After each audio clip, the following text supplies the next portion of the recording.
বিশ্বকাপের মঞ্চে বড় খেলোয়াড়দের আসল পরীক্ষা নকআউটে, আর সেটি যদি হয় সেমিফাইনাল, তাহলে চাপ, প্রত্যাশা আর উত্তেজনা সবকিছুই পৌঁছে যায় সর্বোচ্চ পর্যায়ে। এবার সেই মঞ্চে মুখোমুখি হতে যাচ্ছেন বর্তমান ফুটবলের সবচেয়ে আলোচিত দুই তারকা কিলিয়ান এমবাপে ও লামিনে ইয়ামাল। একজন ইতিমধ্যেই জিতেছেন বিশ্বকাপ, ফাইনালে হ্যাটট্রিকে গড়েছেন ইতিহাস। আরেকজন কিশোর বয়সে ইউরোপ কাঁপিয়ে প্রমাণ করেছেন ভবিষ্যৎ নয়, বর্তমানেও তিনি অন্যতম সেরা। বড় ম্যাচের দৈত্য কিলিয়ান এমবাপে। বিনিয়োগ হোক বিশ্বস্ত, আমার পছন্দ সল্ট বে। ম্যাচে গতি, ফিনিশিং এবং মানসিক দৃঢ়তা তাকে সবার থেকে আলাদা করে।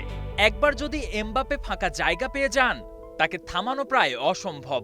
এ কারণেই তিনি প্রতিপক্ষের ডিফেন্ডারদের জন্য বড় দুঃস্বপ্ন। এই বিশ্বকাপেও এমবাপে আছেন দুর্দান্ত ছন্দে। ৬ ম্যাচে করেছেন ৮ গোল। ফ্রান্স যখন কঠিন পরিস্থিতিতে পড়েছে, তখনই সামনে থেকে দিয়েছেন নেতৃত্ব। গোল করার পাশাপাশি প্রতিপক্ষের রক্ষণকে ব্যস্ত রাখার ক্ষমতায়ও ফ্রান্সের সবচেয়ে বড় অস্ত্র। তবে কিছু দুর্বলতা আছে এমবাপের।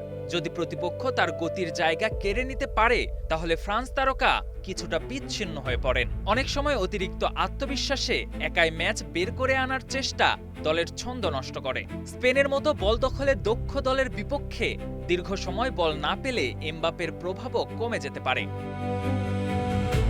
অন্যদিকে ইয়ামাল এমন এক ফুটবলার, বয়স কম হলেও যিনি মুহূর্তে বদলে দিতে পারেন ম্যাচের চিত্র।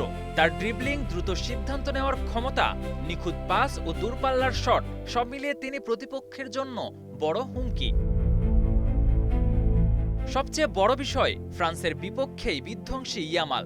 শেষবার ইউএফা নেশনস লিগের সেমিফাইনালে জোড়া গোল করে জিতেছেন ম্যাচ সেরার পুরস্কার। সেই ম্যাচে এমবাপে গোল করলেও আলো কেড়ে নিয়েছিলেন ইয়ামালই। তবে এই বিশ্বকাপে ইয়ামাল এখনও নিজের সেরা ছন্দে নেই। আগের ইনজুরির প্রভাবটা স্পষ্ট। মাত্র একটি গোল তার ঝুলিতে। এছাড়া শারীরিক শক্তির দিক থেকে তিনি এখনও এমবাপ্পের মতো পরিপক্ক নন। ফ্রান্স যদি শুরু থেকেই তাকে ডাবল মার্কিংয়ে রাখে, তাহলে তার জন্য জায়গা তৈরি করা কঠিন হতে পারে। যদি ম্যাচটি দ্রুতগতির হয় এবং স্পেনের রক্ষণে ফাঁকা জায়গা তৈরি হয়, তাহলে এমবাপ্পে ম্যাচের সবচেয়ে বড় পার্থক্য গড়ে দিতে পারেন।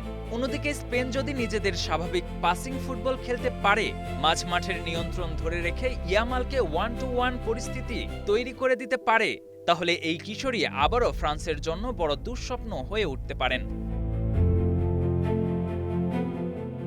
বড় ম্যাচের অভিজ্ঞতা, ধারাবাহিক গোল করার ক্ষমতা এবং বর্তমান ফর্ম বিবেচনায় এমবাপে সামান্য এগিয়ে থাকবেন। কিন্তু ফুটবল কখনোই শুধু পরিসংখ্যান মানে না। একটি জাদুকরী মুহূর্ত বদলে দিতে পারে পুরো ম্যাচের চিত্র। আর সেই জাদু দেখানোর সামর্থ্য এমবাপে যেমন রাখেন, তেমনি রাখেন লামিনে ইয়ামালও। KM Sony, star play.